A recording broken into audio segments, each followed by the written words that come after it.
Muchas gracias, doctora Soler, y bienvenida. Gracias, y es un placer también conocer a Marisa y a otras personas de la Fundación. Es para mí un privilegio poder estar con ustedes y poder transmitir esta información en español, especialmente cuando hay tanta información en inglés y tan limitada recursos en nuestro idioma. Entonces, para mí es un honor y una gran oportunidad poder estar aquí con todos ustedes. Antes de empezar, quiero contarles que dentro de la discusión que vamos a estar, voy a hablar un poco de las terapias nuevas de la acidemia propiónica. Y yo soy investigadora principal para uno de los protocolos con Moderna para acidemia propiónica, pero obviamente les presentaré lo que hay y los datos que hay de una manera muy global, pero es importante que sepan esto. Lo otro es que mi lugar de afiliación y trabajo es Baylor College of Medicine y Texas Children's Hospital. Entonces, algunas veces sin quererlo hablamos de las cosas y de las herramientas que tenemos desde la perspectiva del mundo desarrollado, donde tenemos muchas más herramientas.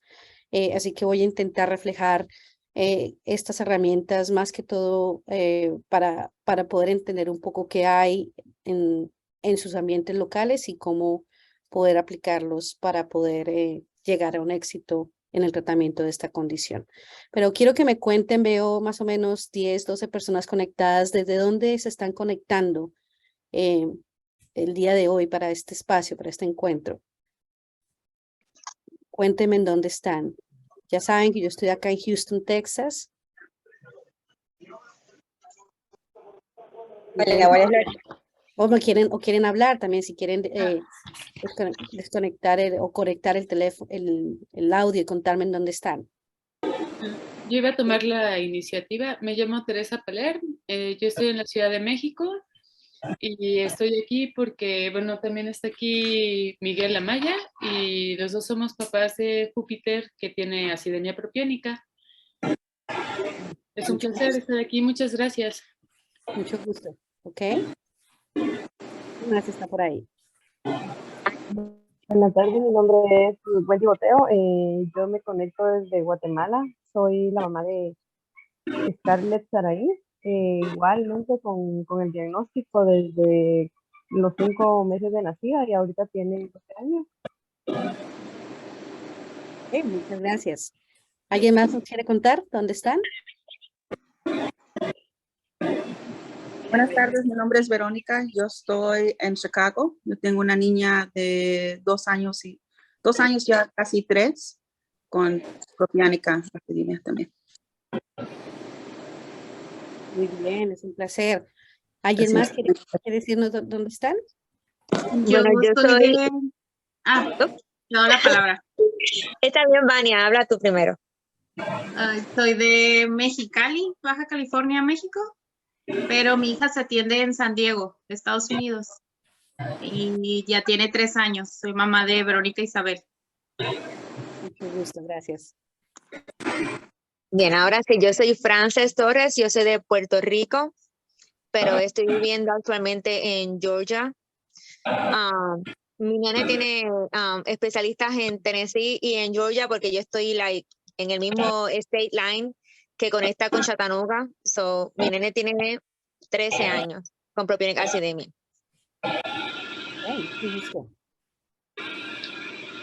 Hola, buenas noches. Soy Isabel de Ecuador. Mi bebé tiene 2 años y se diagnosticó de acidemia propiónica a los 9 meses por su convulsiva de metabolismo como la epilepsia. Okay. Muy bien, ¿alguien más está por ahí? Yo también tengo un niño con acidemia propiónica. Yo soy española, pero residimos en Nueva York desde hace muchos años y mi hijo tiene 20 años ya. Ok, muy bien. ¿Alguien más quiere compartir su localización? Hola. Hola. Soy Patricia, mamá de Lía. Somos de Chile. combustible y ácida con acidemia propiónica. Ok, es un placer, ok. ¿Alguien más está por ahí? Creo que tenemos ya la mayoría. Bueno, muchas gracias porque es muy satisfactorio saber que estamos llegando a diferentes lugares y queremos compartir esta información. Van a grabar esta charla y después la pueden compartir con otras personas que conozcan, que puedan tener interés de aprender sobre acidemia propiónica. Perdón un momento la interrupción, doctora Soler. Se me olvidó decir si, por favor, mientras la doctora presenta, pueden poner el mudo, su enlace, para que no se oigan ruidos. Y la otra cosa es si quieren hacer preguntas y las pueden escribir en el chat o levantar la mano en la presentación. Gracias. Perfecto, de nuevo, sí.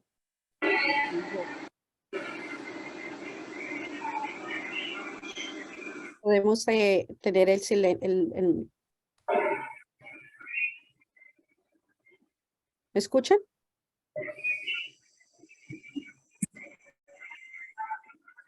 ¿Me escuchan? Ok, Marisa me dice así con la cabecita, entonces creo que sí me escuchan. Bueno, entonces vamos a hacer una descripción general de qué es la acidemia propiónica, cuáles son sus manifestaciones clínicas, qué sabemos, qué causa la enfermedad, y vamos a discutir los tratamientos disponibles, los tratamientos de vieja guardia, los tratamientos nuevos que están emergiendo y que están ahorita en ensayos clínicos. Como ya muchos de ustedes tienen familiaridad, este es un desorden genético y es un desorden que afecta aproximadamente 1 en cada 100,000 recién nacidos vivos. Y esta es la palabra clave aquí, metabolismo. Entonces vamos a revisar un poquito acerca del metabolismo y pienso que es extremadamente importante reconocer esto para poder saber por qué tenemos las manifestaciones clínicas y cómo hacemos las intervenciones de tratamiento. Entonces, metabolismo es todas las reacciones químicas que ocurren en un organismo vivo y la mayoría de estas reacciones químicas tienen la intención de mantener la vida, es decir que hay una gran cantidad de estas reacciones metabólicas, que son reacciones químicas dentro del cuerpo humano, que están destinadas a convertir alimentos en energía celular, es decir, todo lo que comemos, todo el proceso que conlleva convertirlo en cosas que van a ser útiles en general para el crecimiento y desarrollo es lo que conocemos como metabolismo. Y cuando estudiamos el metabolismo, usualmente lo estudiamos con unas vías metabólicas que nos indican que para que estas reacciones ocurran tienen que haber unas transformaciones químicas desde un punto A un punto B, un punto B a un punto C. Y cuando hablamos de metabolismo siempre me gusta pensar en él como un mapa de cualquier otra ciudad, en este caso de la ciudad de Houston, es decir, es casi como un mapa de tráfico de horas pico y horas valle, en donde va a ocurrir movimiento, en este caso movimientos químicos, de nuevo con la intención de mantener la energía celular y mantener todas las funciones vitales. De la misma manera como pensamos este mapa como si fuera el mapa de una ciudad, también hay compartimentos en este mapa que son los compartimentos de la célula. Muchos de ustedes han visto estos diagramas de las células en donde les explican las diferentes partes de estos, de la misma manera como en una ciudad hay una alcaldía, una estación de policía, un ayuntamiento, un hospital. De la misma manera, los lugares donde ocurren estas reacciones metabólicas son importantes porque cada uno de estos compartimentos de la célula tiene una función específica. Para la acidemia propiónica, particularmente la mitocondria, como la ven aquí en azul, es el órgano, el compartimento celular en donde ocurre la reacción de la acidemia propiónica, y la mitocondria es muy importante para mantener la energía a nivel celular. Es casi como la máquina que genera más energía de todos los compartimentos celulares. Entonces, si hiciéramos un zoom y miráramos más de cerca qué pasa en esas mitocondrias y miráramos esas vías metabólicas y cómo transformamos químicamente lo que comemos de punto A a un punto B a un punto C, pues tiene que haber algo, tiene que haber un efector, un mecanismo responsable de transformar cosas desde el punto A al punto B. En este caso, si seguimos con el ejemplo del mapa de tráfico, me gustaría que pensaran en estos efectores que son llamados enzimas como un policía de tráfico. Y ellos son responsables de mover químicamente ese tráfico de un punto A al punto B, de un punto B al punto C. Lo que es crítico de entender acá es que estas enzimas son hechas, las instrucciones para hacerlas son los genes. El gen es simplemente una instrucción que le dice al cuerpo cómo hacer algo. En este caso, cómo hacer las enzimas que mueven cada uno de estos pasos en el mapa metabólico. Entonces, si pensamos en estas enzimas como policías de tráfico o agentes de tráfico, es importante recordar que son hechas de genes y que la presencia de cada uno de estos policías de tráfico en cada uno de esos puntos, de esos chequeos metabólicos, punto A, punto B, punto B a punto C, es vital para mantener la salud en general. Entonces, pensémoslo de esa manera y sigamos entonces pensando qué puede pasar cuando ellos no están. Si hay un defecto genético, entonces, en el que los policías de tráfico no están, es decir, las enzimas no están presentes, entonces todo el tráfico que está antes de esa enzima se va a acumular y se va a elevar, y todo el tráfico que está después va a estar menor o se va a disminuir. Y eso puede producir diferentes cosas, ya sea un efecto tóxico, porque lo que está aquí en cantidades excesivas puede producir toxicidad en el cuerpo humano, y lo que debía producirse aquí no está presente más y pues puede producir, digamos, una falta de regulación de otras funciones biológicas o falta de producción de energía. Muy bien. Lo siguiente entonces es pensar un poco más en detalle en lo que comemos desde el concepto de producir energía. Y pues muchos de nosotros sabemos que todo lo que comemos finalmente con el proceso de digestión se convierte en proteínas, grasas y carbohidratos.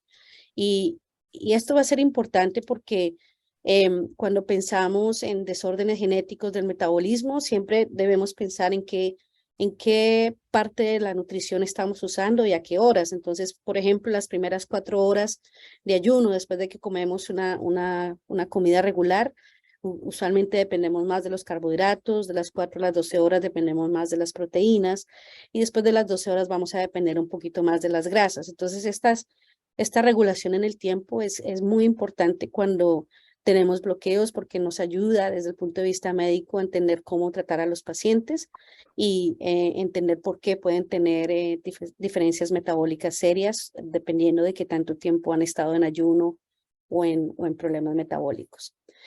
Y lo otro que es importante para ya discutir más en detalle, que es la acidemia propiónica, es discutir que hay en general 2 tipos de metabolismo que están ocurriendo en el cuerpo humano. Uno que es llamado el anabolismo, en el que es el tráfico positivo hacia construcción de cosas. Entonces tomamos químicos simples y los juntamos todo y hacemos moléculas más complejas. O la siguiente o la otra parte, que es catabolismo, que es el proceso de romper estas moléculas complejas y manejarlas como moléculas simples, ya sea para producción de energía o para mover esas moléculas simples en otras. Usualmente nosotros entramos en catabolismo cuando tenemos periodos de ayuno prolongado, dependiendo de la edad. Por ejemplo, un bebé recién nacido puede entrar en catabolismo a las 4 o 6 horas. Un niño de un año de edad puede entrar en catabolismo cerca de las 10 a 12 horas. Ya un adulto incluso puede entrar en catabolismo después de las 16 horas sin consumir ningún alimento. Otros precipitantes del catabolismo son, por ejemplo, las infecciones, cualquier otra cosa que ustedes puedan imaginar que puede ser un reto para el cuerpo para producir energía, nos va a precipitar episodios de catabolismo y de esa manera pues vamos a necesitar más energía cuando estemos en esa fase. Muy bien, entonces ya entrando un poco más a qué son las proteínas, muchos de ustedes obviamente tienen bebés con acidemia propiónica, adultos con acidemia propiónica, y han estado rodeados de equipos médicos que les han hablado de la restricción de proteínas. Y para lo que es importante reconocer de que es una proteína es que la mayoría de la proteína que tenemos la necesitamos de la dieta. Y cuando la miramos en el microscopio, las proteínas parecen estos rosarios como si fueran un rosario de pepitas. Y cada una de esas pepitas es lo que conocemos como un aminoácido. Entonces, estos aminoácidos son compuestos químicos que utilizamos para ya sea sintetizar nuevas proteínas en nuestro cuerpo o para producir energía. Entonces, ¿qué pasa en un paciente con acidemia propiónica? Muchos de ustedes de pronto han visto ya estas vías metabólicas. Recuerden pensar en ellas como si fueran un mapa en el que está fluyendo tráfico. Cuando consumimos proteína, o hay proteína de los músculos también, las movilizamos. Esas proteínas las rompemos entonces en cada una de esas pepitas del rosario, que ya son conocidos como aminoácidos.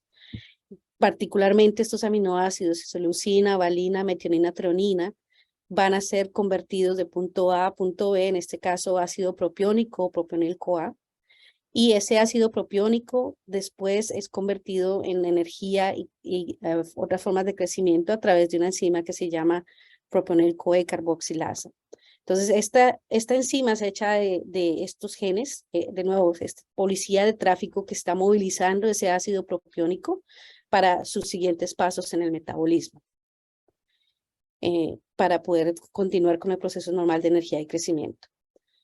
En un niño o un adulto con acidemia propiónica, entonces, estos dos policías de tráfico no están presentes, es decir, que la enzima, los genes que estaban allí, que debían estar allí para producir la enzima, no están presentes, y al tener una falta de esta enzima, entonces, el ácido propiónico se aumenta significativamente, y lo que debería pasar después, la producción de energía y todo lo que debe pasar para mantenimiento de salud no ocurre. Y es justamente aquí donde empiezan a emerger los problemas con la acumulación del ácido propiónico y otras sustancias dañinas que producen todos los problemas de salud que pueden ser agudos o crónicos en pacientes con acidemia propiónica. ¿Y cuáles son estos compuestos? De pronto aquí algunos de ustedes estarán pensando y mirando esto. No, obviamente esto es para su propia referencia. Es muy importante que como padres empiecen a familiarizarse un poco más si no han tenido la oportunidad de que están mirando los doctores o cuáles son los diferentes marcadores que estamos mirando frecuentemente para control metabólico. Y como ven aquí tenemos listados los aminoácidos que sabemos producen ácido propiónico en mayor cantidad, isoleucina, valina, treonina y metionina. Y también sabemos que el ácido propiónico puede venir de bacterias que están normalmente colonizando nuestro tracto gastrointestinal. De hecho, la mayoría del ácido propiónico proviene de estas bacterias. Y hay otras fuentes de ácido propiónico como colesterol y ácidos grasos de cadena impar. Todo esto en condiciones fisiológicas se va a convertir en ácido propiónico y nuestra enzima, nuestra policía de tráfico lo va a degradar eficientemente, pero en la acidemia propiónica esto no pasa y la respuesta secundaria es producir amonia, lactato y otros derivados tóxicos que van a estar presentes continuamente. Lo otro que es importante mencionar es que esta enzima, estos policías de tráfico no funcionan solos. Ellos necesitan lo que le llamamos un cofactor o un activador que se llama biotina, que es una vitamina. Es decir que no solamente se trata de tener bien los genes, pero también se trata de mantener de tener un buen estatus nutricional con respecto a la biotina. Y digamos que es la otra pieza del mapa que nos faltaría. Los compuestos tóxicos que se producen en la acidemia propiónica, además de la amonia y el lactato, que son más, digamos, onerosos específicamente para el desarrollo cerebral en general, son estos que tengo listados acá. Y de nuevo, la idea es familiarizarlos para que ustedes puedan entender cómo se hizo el diagnóstico y cuáles son los marcadores que miramos a largo plazo en pacientes con acidemia propiónica. En cuanto a la genética, bueno, habrán algunos de ustedes que se habrán beneficiado de tener un estudio genético que les confirmó el diagnóstico, especialmente los que están en este lado del continente, de pronto se beneficiaron de esto un poquito más pronto. Hay dos genes que son responsables de hacer esta enzima, es decir, sin estos dos genes, de cada uno de estos genes hay dos copias, uno de mamá y uno de papá. Sin estos dos genes no se podría hacer la enzima. La enzima es muy compleja y como ven acá tiene 12 subunidades y en la parte que se echa por el primer gen PCCA es donde se une la biotina. Y sabemos que estos genes son heredados de forma autosómica recesiva y muchas veces después de que obtenemos el diagnóstico molecular, les contamos a los padres que es posible que tengan el riesgo de tener un segundo bebé o otro bebé con acidemia propiónica. ¿Y qué quiere decir esto? ¿Por qué ocurre esto? Bueno, pues los padres son los que llamamos portadores, es decir, ellos tienen una copia buena del gen y una copia que no funciona, y lo mismo para el otro padre o madre. Y cuando tienen un bebé o conciben un bebé, puede pasar la copia que funciona o la copia que no. Y por eso hay un riesgo de más o menos 25% de tener un bebé con acidemia propiónica por cada embarazo. A veces recibo preguntas, bueno, ya tuve un bebé, ¿quiere decir que mi riesgo es menor? No, es un juego de azar que se va a jugar con cada embarazo porque los padres son portadores. Esto es, obviamente, si cada embarazo es con el mismo compañero o compañera, ¿no? Entonces, ese riesgo de 25%. ¿Por qué es útil saber eso? A veces obviamente está la confirmación por otros mecanismos que vamos a revisar en un minuto, pero a veces los cambios genéticos nos pueden informar un poquito más de qué esperar a largo plazo. Cuando miramos la población de acidemia propiónica, más o menos la mitad tienen problemas genéticos en el gen PCCA y la otra mitad en el gen PCCB. Y sabemos, por ejemplo, que hay pacientes de origen japonés o pacientes de origen asiático que tienen unos cambios genéticos o mutaciones que son un poquito más leves. Y también muchos de los pacientes de origen Amish y Menonita acá en Estados Unidos y otras comunidades tienen unas variantes que son comunes en estas poblaciones y específicamente con ellos parece que tienen más riesgo de tener problemas cardíacos. Nuestra población en Latinoamérica con acidemia propiónica y otros desórdenes similares, la información que tenemos en cuanto a los cambios genéticos es muy limitada. Han existido esfuerzos y algunas publicaciones, como es este caso, lo tengo aquí, de un grupo en España que publicó 14 pacientes con acidemias orgánicas en Brasil, Chile y Argentina, al menos un paciente en Ecuador. Hay complicaciones en cuanto al diagnóstico que estoy segura muchos de ustedes experimentaron, especialmente los que están en Latinoamérica, en Centroamérica y Sudamérica, que limita nuestro entendimiento de cuál es nuestro quehacer o nuestra hechura genética como latinos, que ojalá con el tiempo podamos entender más para poder dar más información con respecto a qué esperar de acuerdo al cambio genético. Entonces, esto es digamos, una vista, vuelo de pájaro muy grande de cuáles son los síntomas, pero en general hay síntomas que están más presentes durante lo que llamamos las crisis metabólicas, síntomas que son más crónicos que están presentes a diario. Y estos síntomas de las crisis metabólicas pues van a estar allí cuando entremos en fases de crisis metabólica, usualmente cuando entramos en fases de catabolismo. Y si recuerdan, hace un minuto hablamos que se puede entrar en catabolismo ya sea por una infección, por un ayuno prolongado o por cualquier otra cosa que nos genere el uso de energía. Entonces, la acumulación de estos químicos tóxicos se puede presentar con letargo, problemas de alimentación, vómito, convulsiones, y obviamente si esto no se reconoce y no se trata a tiempo, pues puede ser de peligro, incluso causar la muerte. Los síntomas crónicos, pues es debido a exactamente lo mismo, pero usualmente digamos que a una magnitud menor, y pues con el tiempo lo que generan estos síntomas crónicos es lo que ha pasado en los órganos, en todo el cuerpo, a través de la exposición a estos metabolitos o estos compuestos químicos tóxicos que han estado circulando, especialmente problemas de retardo de aprendizaje, retardo de crecimiento, problemas gastrointestinales, etc. Entonces, vamos a hablar un poquito más en detalle de ellos para darles una idea, pero es muy importante decir algo acá. No todos los pacientes con acidemia propiónica son iguales y creo que si hiciéramos un poco más tuviéramos la oportunidad de hablar más en detalle y compartir nuestras historias de familias y proveedores. Es muy importante siempre que vemos un paciente permitir que el paciente nos cuente su propia historia. Clásicamente pensamos que hay dos formas de la enfermedad, una que es la forma más seria o severa que se presenta al nacer o al menos las primeras 2 semanas de vida, y otros pacientes que tendrán cambios genéticos más leves y tienen un poquito más de acción de esos policías de tráfico y pueden movilizar un poquito más hacia ácido propiónico. Puede que no se presenten hasta que estén de mayor edad o incluso pueden presentarse con problemas del corazón aislados y sin ningún problema de desarrollo, sin convulsiones. Entonces, cada paciente es un mundo diferente y lo que vamos a discutir en cuanto a las presentaciones son números que nos ayudan a entender un poquito más el riesgo, pero no hay forma de predecir quién va a desarrollar una cosa u otra. Lo único cierto sí es que prevenir las crisis metabólicas generalmente nos da un mejor pronóstico a largo plazo. Entonces, con esto en mente, de la misma manera el diagnóstico es diverso.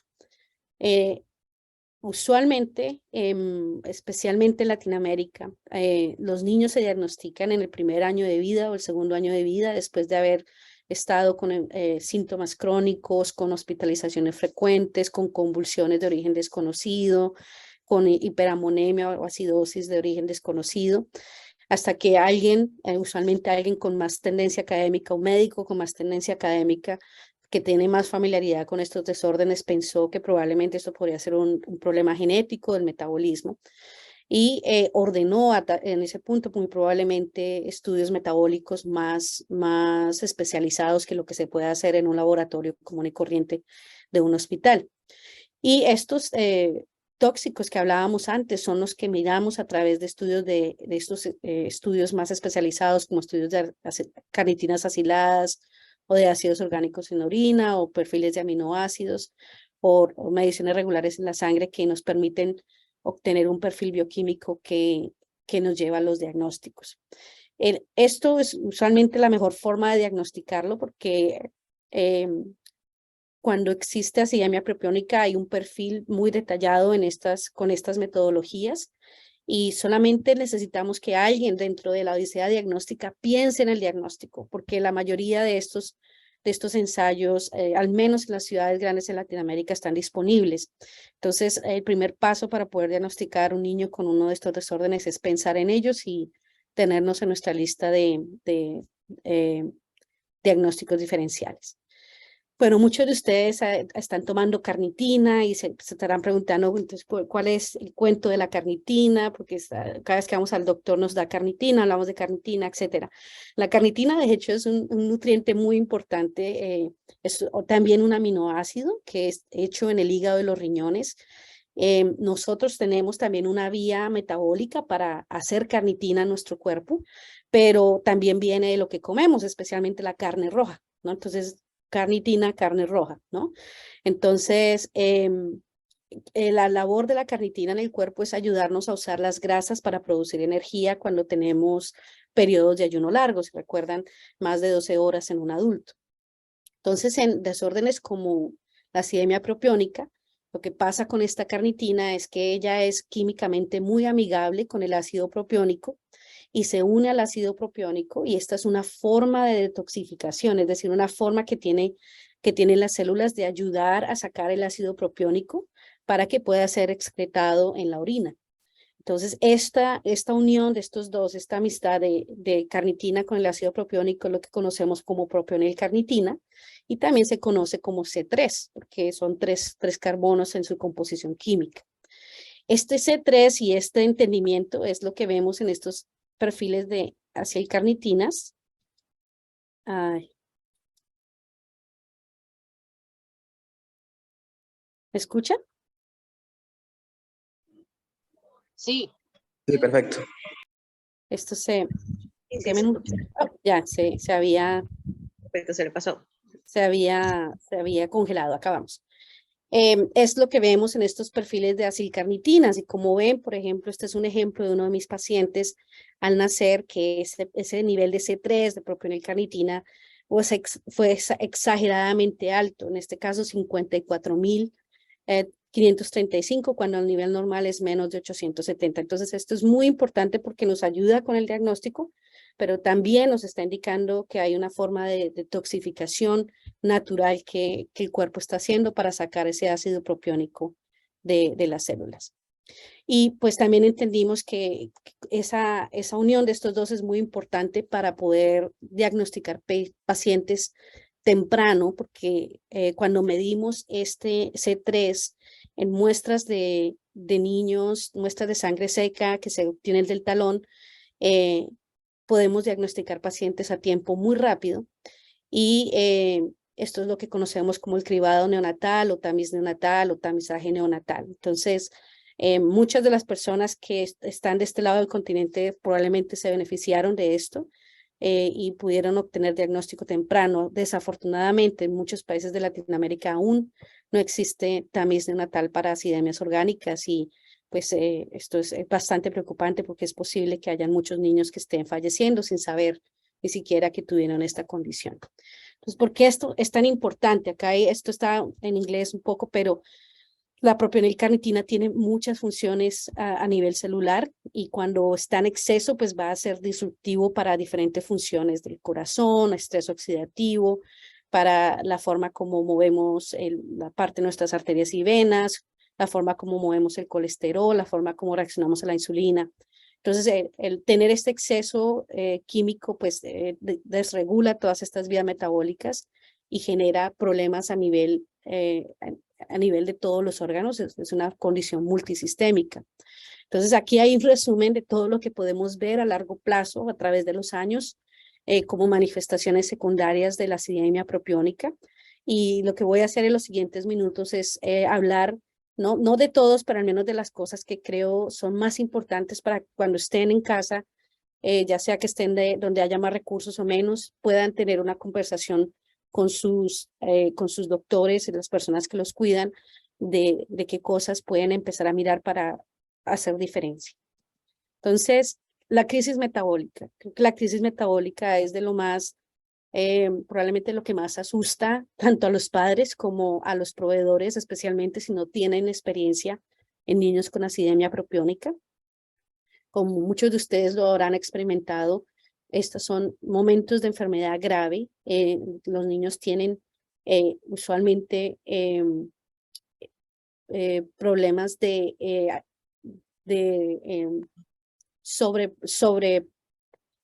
digamos, en exceso de este ácido propiónico que produce esta acidosis metabólica. Y de la misma manera también pueden tener elevaciones de amonía porque el ácido propiónico desregula otras vías metabólicas que son importantes para sacar la amonía del cuerpo. Y también pueden tener obviamente problemas severos del corazón durante una crisis aguda.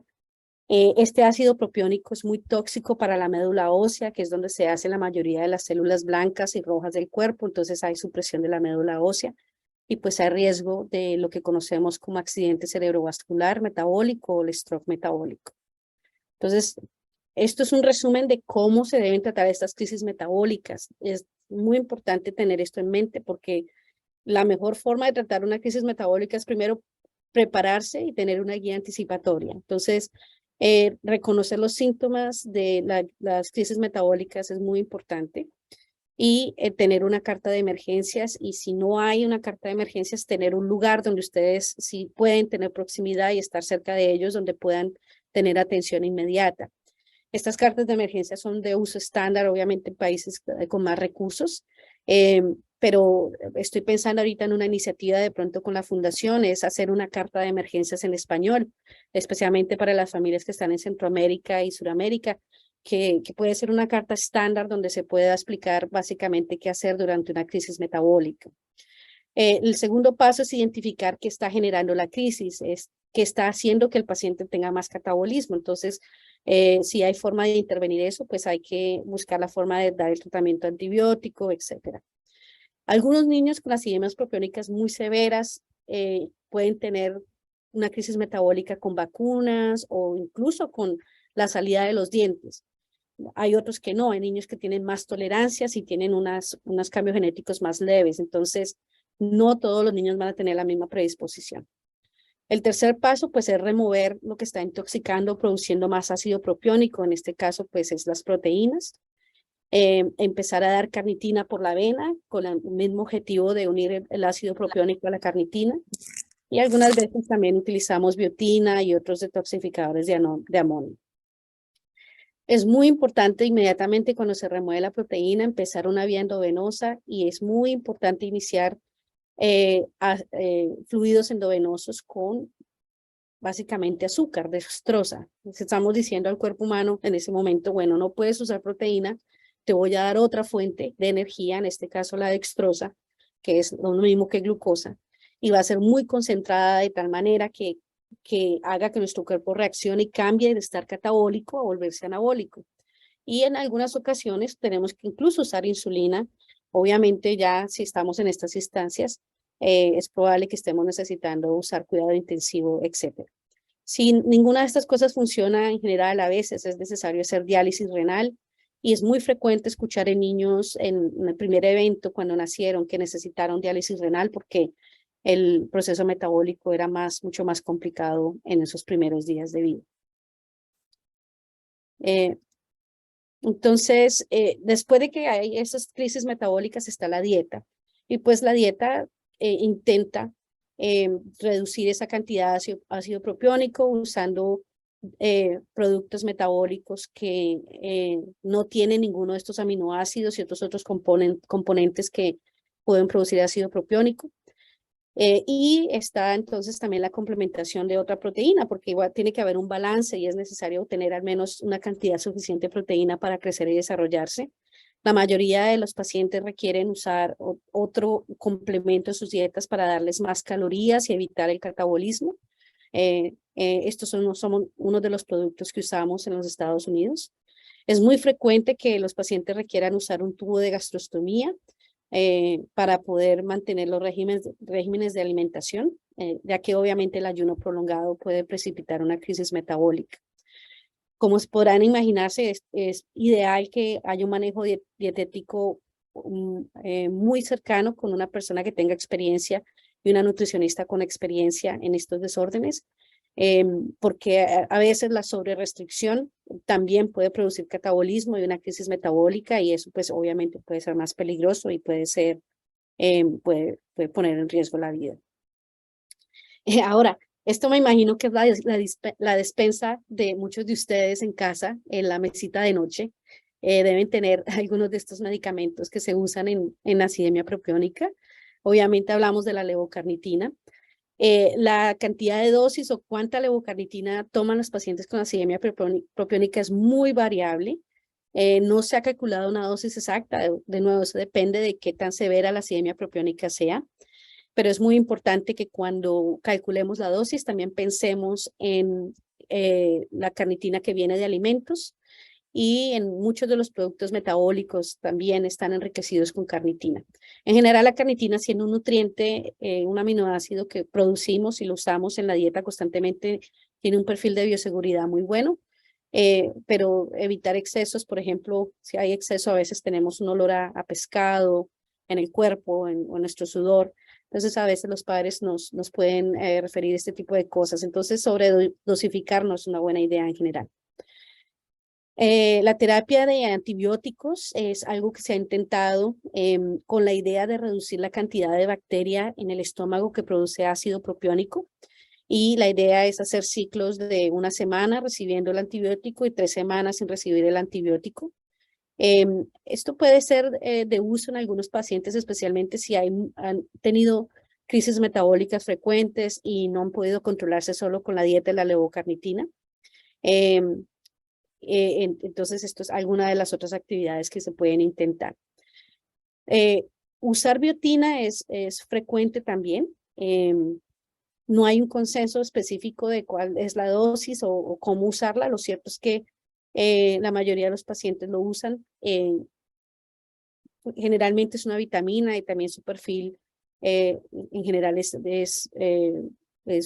no tiene un perfil de toxicidad que sea preocupante y la mayoría de los pacientes lo pueden usar sin problema.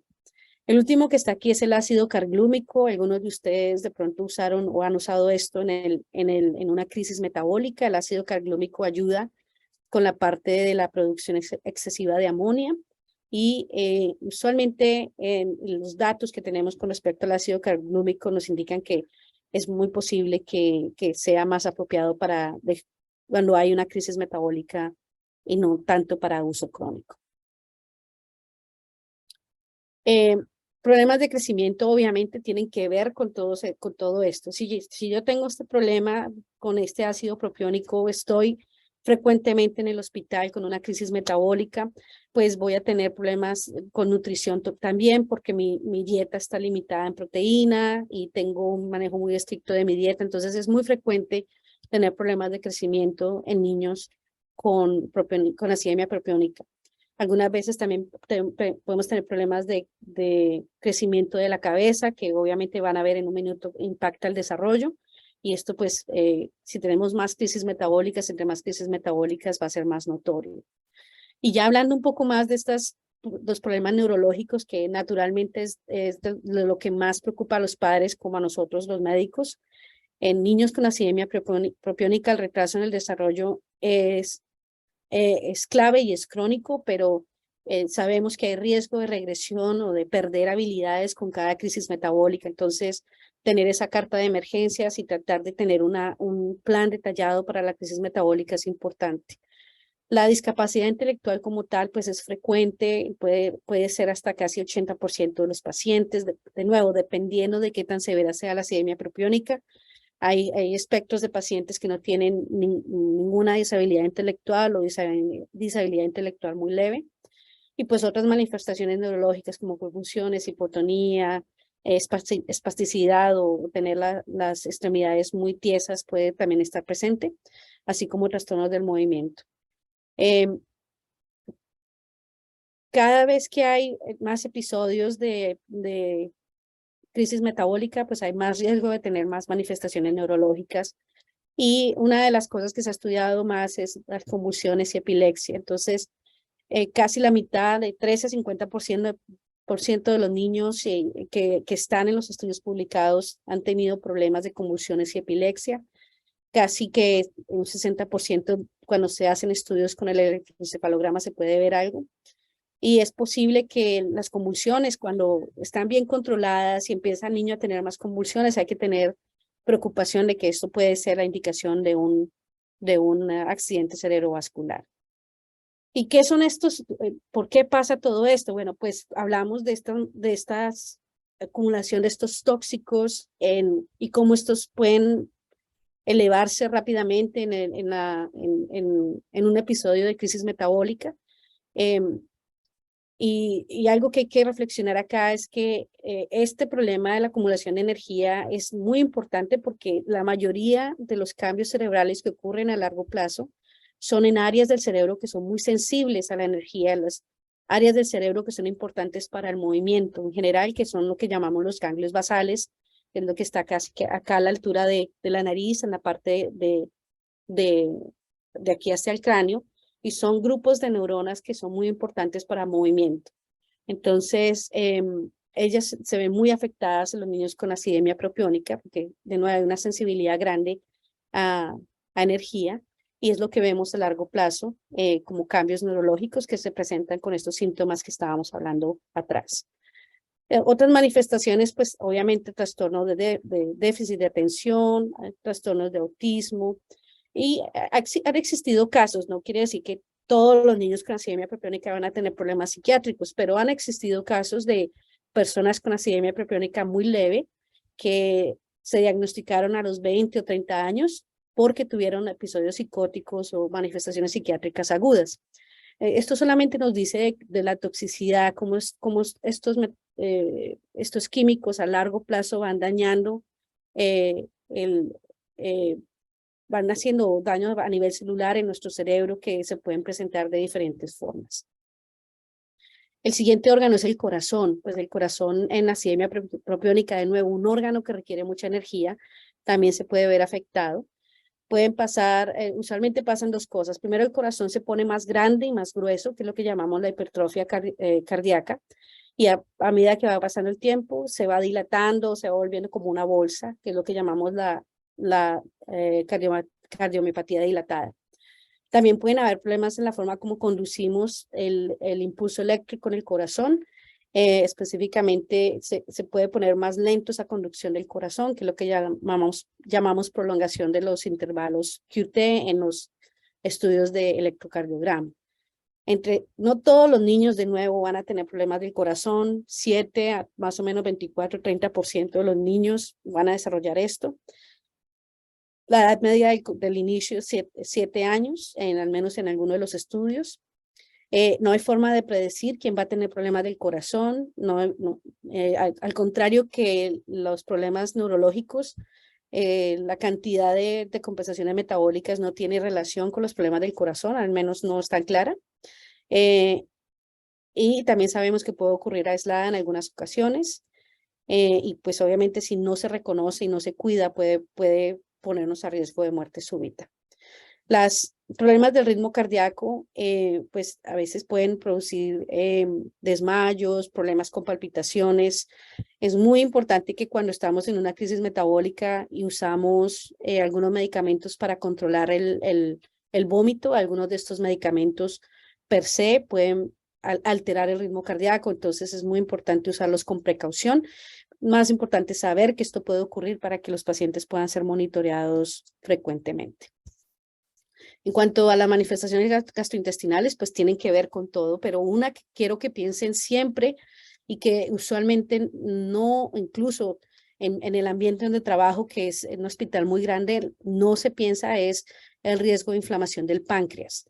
Puede ocurrir hasta en 20% de los pacientes y pues la inflamación del páncreas puede ser también muy peligrosa. Entonces, siempre pregunten cuando estamos en una crisis metabólica si es posible que esto sea una inflamación del páncreas o pancreatitis, porque usualmente no se diagnostica y no se piensa.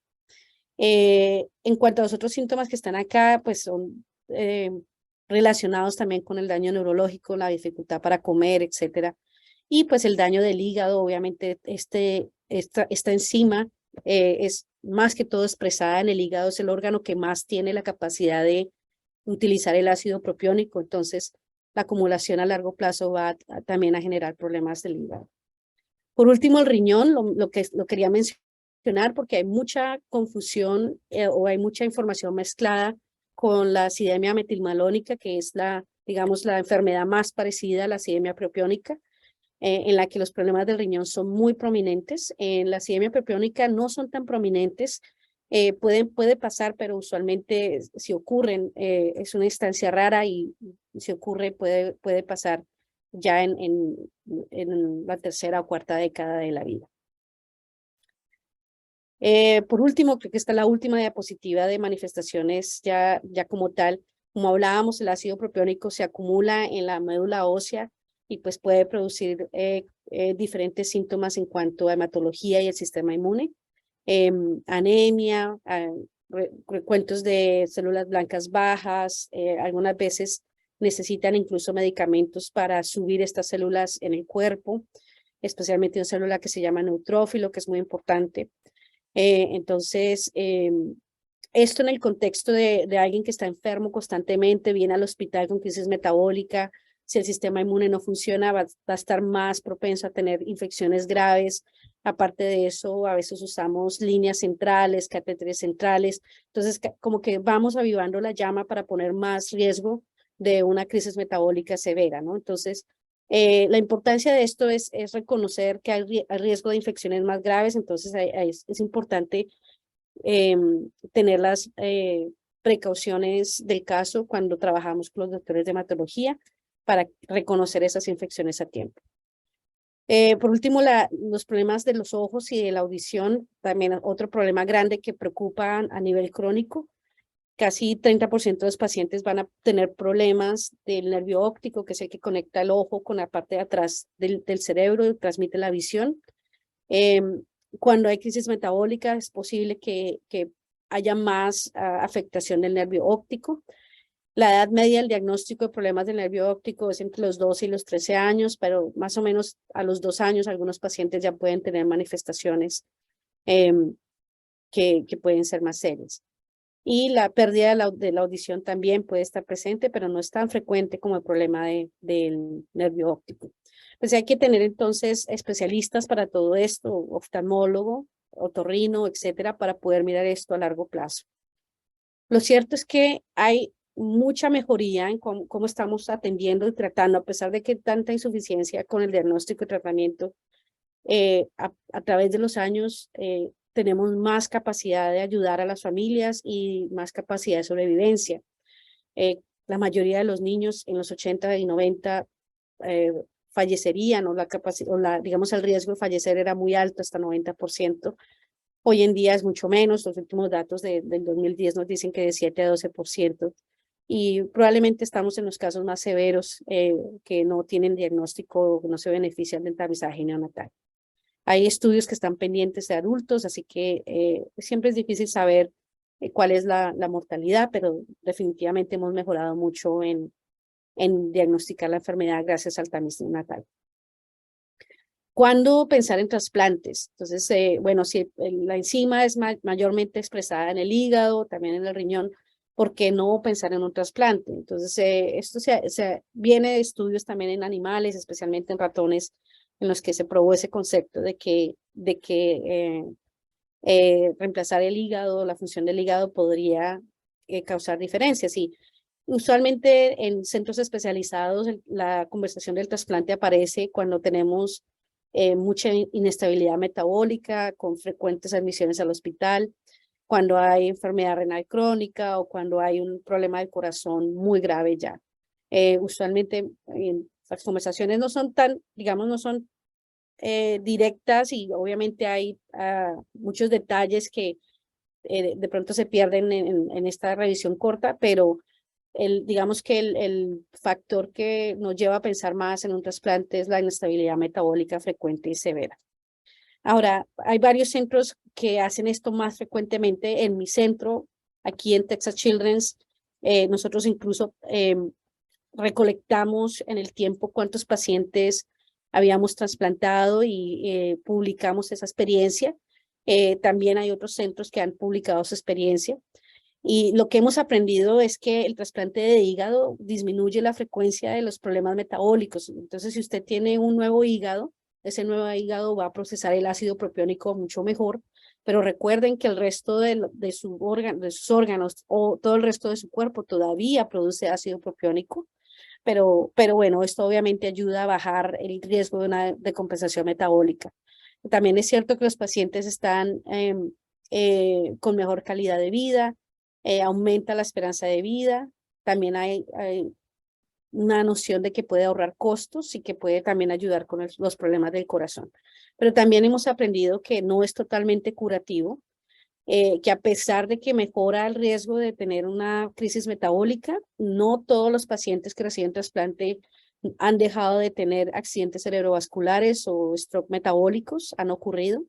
Entonces es importante saber que a pesar del trasplante todavía se recomienda el manejo de por vida y la restricción de proteína, a pesar de que ya no es tan estricta, también es recomendada, así como también el uso de carnitina. En nuestro centro, la mayoría de los bebés que están aquí que se diagnostican a través de la vía del tamizaje neonatal, casi que inmediatamente ofrecemos la opción de tratamiento. Uno, porque tenemos esta noción de estas ventajas, y segundo, porque es un centro muy grande, un centro de referencia de Estados Unidos, entonces pues está la habilidad de poner la posibilidad del trasplante temprano. Obviamente no va a pasar, usualmente no los primeros 6 meses de vida, pero lo más temprano que hemos trasplantado aquí ha sido 6 o 7 meses de vida. Entonces, depende en dónde estemos. Obviamente, en centros con más limitaciones va a ser más difícil. Entonces, pues, bueno, lo que tienen acá es un manejo multidisciplinario, casi que tienen que ver a cada especialista y esto pues es difícil, especialmente en ambientes limitados. Una cosa importante es que yo crecí en Colombia y estudié medicina en Colombia y yo también sé la capacidad que tienen los médicos allá de hacer de todo, un poco. Y hay médicos que son excelentes y es posible que muchos de ellos sirvan muchas de estas especialidades. Cuando estamos en ambientes limitados, mi consejo es tener a alguien que tenga orientación académica y que les pueda coordinar todas las actividades para verificar que todos los órganos estén siendo vistos al menos una vez al año, para que tengan la noción de que no estemos perdiendo esa información y qué está pasando con el tiempo pronóstico. Entonces, a pesar de que puede que no exista la posibilidad de ver todos estos especialistas, tener de pronto 2 o 3 que puedan cumplir la función puede ser de gran ayuda para tener todas las actividades que se necesitan. Bueno, la última sesión acá es en los nuevos tratamientos. Obviamente discutimos la parte del tratamiento dietario, que es complejo, la parte de las crisis metabólicas y la parte de las complicaciones a largo plazo. Entonces, es definitivamente mucha insuficiencia en cómo estamos ayudando a las familias con acidemia propiónica, y hay algunas terapias que han emergido en los últimos 10 a 15 años que intentan hacer un abordaje más definitivo del tratamiento. Entonces, voy a hablar de 2 de ellas. Una es la terapia de reemplazo genético con mRNA y la otra es la terapia génica con ADN. El primer enfoque, que es el de la terapia de RNA, nos lleva a la primera parte de la charla donde hablábamos del ADN y los genes y cómo los genes son las instrucciones para hacer las enzimas. Pero resulta que esos genes viven en el núcleo, en la parte de la célula donde está todo el material genético. Y recuerdan cómo hablamos que los compartimentos son muy importantes. Bueno, este es uno de los ejemplos. Para poder sacar esa información genética del núcleo, tienen que haber unas modificaciones químicas que le permitan salir esa información del núcleo para ir a otras partes de la célula donde se lee esa información genética para hacer la proteína, en este caso la enzima. Esa modificación química es lo que llamamos el mRNA o el RNA mensajero. Entonces, es como que toma el mensaje del núcleo, lo saca del núcleo de la célula y lo convierte después en la enzima que es responsable por hacer el ADN.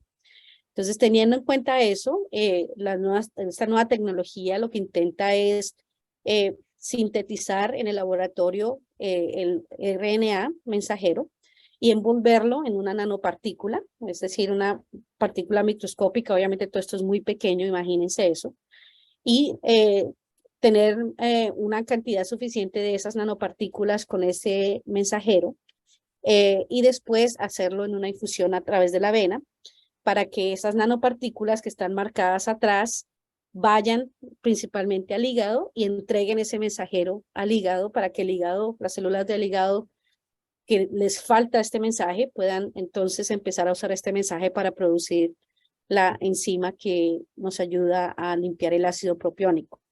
Entonces, estas son las bases de la terapia de RNA mensajero. Ustedes ahorita todos tienen mucha familiaridad, algunos de ustedes con esto, obviamente por la pandemia y las vacunas, es obviamente muy parecido. Pero en relación a acidemia propiónica tenemos datos en animales y también ya ahorita al menos 9 pacientes en el ensayo clínico que nos indican que es posible que este método pueda bajar todos estos tóxicos en la sangre muy rápido y que pueda mantener la acción por lo menos de 7 a 21 días. Estos son algunos de los datos que están allí, por si hay alguien de pronto en la audiencia que tenga un poquito más de interés o conocimiento de la parte de la biología. Como pues se ve aquí, hay una respuesta bioquímica de la infusión en cuanto a los metabolitos tóxicos o los químicos responsables de la acidemia propiónica, y hay una buena respuesta. Entonces, esto está en ensayo clínico, no está disponible para uso diario en las clínicas, todavía está en investigación, pero esta es una de las terapias que está allí y que está ahorita en fase 1, fase 2. El otro acercamiento es un poquito más definitivo. ¿En qué sentido? En este caso, el objetivo es usar un virus común y corriente que sabemos puede infectar a los humanos y que produce enfermedad muy leve en los humanos. Por ejemplo, un adenovirus. Un adenovirus usualmente produce una gripa leve en las personas cuando nos contagiamos de adenovirus. Entonces, la idea es que los virus en general cargan material genético en ellos y tienen esa habilidad de cargar material genético. La idea entonces es tomar ese adenovirus, modificarlo para que no produzca enfermedad y reemplazar el material genético de ese adenovirus con el gen para la acidemia propiónica. De esta manera, la adenovirus, por ejemplo, le gusta mucho el hígado y usualmente cuando nos infecta, infecta muy bien el hígado. Entonces, la idea es hacer lo mismo, modificarlo, hacer muchas partículas de virus con el nuevo gen en el laboratorio, ponerlo también en una infusión venosa. Y el virus, que en este momento ya lo llamamos un vector, carga la copia del gen, llega al hígado y el hígado empieza a hacer su trabajo. La ventaja de este en general sería que tendría la capacidad de, una vez está el ADN en las células del hígado, podría integrarse al ADN de la persona o del paciente y hay la posibilidad de que solo necesite una inyección. Pero hay varias complejidades con respecto a esto, la reacción inmune, hay otras cosas que están allí. Hay una iniciativa muy grande del Instituto Nacional de Salud acá en Estados Unidos de poner esta terapia génica a disposición. Y es posible que el ensayo clínico esté pronto disponible para pacientes acá en Estados Unidos para entender si esta terapia es segura, que son las primeras fases de cualquier ensayo clínico. Bueno, con esto es una revisión muy rápida de la acidemia propiónica. Sé que muchos de ustedes tienen muchísima familiaridad, han vivido esto en carne propia, es su historia de vida y su quehacer. Pero pues quería darles esa revisión en general para refrescar la memoria o para aquellos que no habían tenido esta oportunidad de oír la información en español, que puedan saber un poco más de las cosas que deben cuidar y qué se sabe en general de esta condición. Con esto pues voy a abrir para preguntas y me encantaría escucharlos y si tienen algún comentario o pregunta, empezar a hablar. Muchas gracias.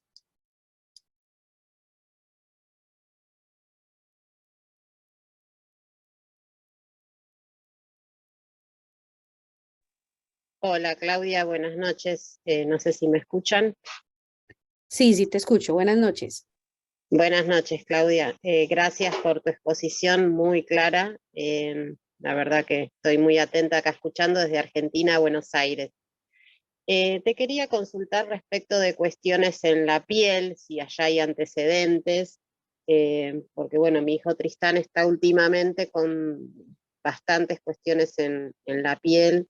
Entendemos que obviamente tiene que ver con la restricción proteica, pero bueno, a nivel de algún tratamiento, bueno, alguna cuestión que me puedas orientar con los casos que vos estás conociendo allá. Sí, sí. Voy a pedir un segundo, voy a conectar el computador porque está casi a punto de morir la batería. Deme un segundo, por favor.